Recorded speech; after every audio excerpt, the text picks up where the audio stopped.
Scolio wedging. Patty, you can go ahead and grab your wedges and start wedging up. Now, before we started this video, we took a little bit of time to make sure Patty laid down straight on the mat, which is really not that common for someone with scoliosis. So as our other models come through and show us their wedging, they might not be quite as straight as Patty, because we're not going to have someone line each person up. That's perfect wedging, Patty. So you can leave your wedging there, just stand up, and you can walk behind me and come off stage, and we'll have our next model come in. So Olivia, if you're not going to use these, you can just remove them, grab what you're going to use. And Olivia is going to show us her wedging next. As our models come through and do this, I'm going to tell you a little bit about why are we using the wedges. And it simply came out of a need for extra hands. When I was working with clients, when I was working with myself, it was really not that as big an issue. But working with clients, I would try to put my hands where Olivia has her wedges currently. Nice job. Pass through. Come on in, Blake. And so when you run out of hands and you start trying to use, the back of your leg or your foot to act as a third hand, it's time to find another tool. And so we created these wedges. And when I say we, what I mean is me and my basset hound. So we used to sit at the kitchen table and cut out foam. Nice work, Blake. That's very perfect. We used to sit at the kitchen table and cut out foam, and I would spend a good 12 hours to make about 12 sets of wedges. Let's turn you the other way. So baby faces the camera. There we go. And of course, Amber's not lying flat because she is 37 weeks pregnant. So it took me a very long time to make these wedges and get them ready to go teach a workshop or for my next clients that were coming in to see me.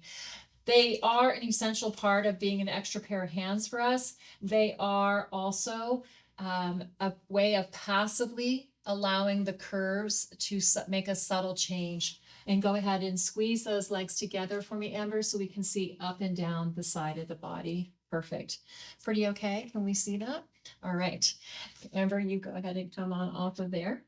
And we'll have Rachel come in next. All right, so a second pair of hands, essential, and also a way for the client to passively correct. Now, passive correction is not what we ultimately want. We want an active correction. So from the wedges, we begin to ask the client to work their spine away from a single wedge. You have a wedge here, and then can you lift the ribs away from that wedge? And can you simultaneously lift ribs away from a wedge and maybe one side of the pelvis away from the wedge? Does that look good? Feel good? That's awesome. Thank you, Rachel. Everybody knows their own wedging. It's an essential part to the home program that everyone knows how to, thank you for that, that everyone knows how to care for their own spine. So first passive and then active. The curve shape defines where the wedges go. So as our clients have lied down here, as our supermodels have come to lying down, come back to standing, you see a lot of difference in subtleties in where those wedges are placed. I wish I could give you a super fast, quick rule on that's how you use a wedge and that's all you need to know. You see a lot of our wedges maybe in social media and whatnot. Thank you, Nisreen. That's really awesome. And Nisreen is wedge, so you definitely see this log roll for Nisreen as she's coming up and down off the mat. And then Janine's going to come in. We're not trying to hide information from you here. We just want you and your clients to be as safe as possible. So we want to give a nod to the wedging. We want you to know that you're perfectly capable of starting to learn about scoliosis, and that this is a more advanced level that takes a lot of hours of what do you do in supine, prone, what's the subtlety of where these wedges go. Thank you so much, Janine. And we have one more model to come in to show us how to use the wedges. And strolling on in, John uses the C wedge. I'll remove Janine's wedges for you. And down you go. That was perfect.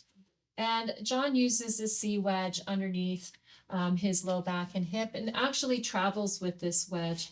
That was a bit of a surprise to me, and something I learned from John is that many of my clients, even before John told me, or I could see that he was carrying the wedges with him when we went on the plane, but a lot of our clients will sleep with these wedges in place. They will travel with them behind the back when they're driving. I know Nasreen does that for sure, just to ease the spine and give it a little less work. It makes things, instead of having to be so active while you're driving in your corrections to prevent pain, it can be a little more passive. So thank you. That was Scolio wedging, and thank you to all our models for demonstrating your wedging so beautifully.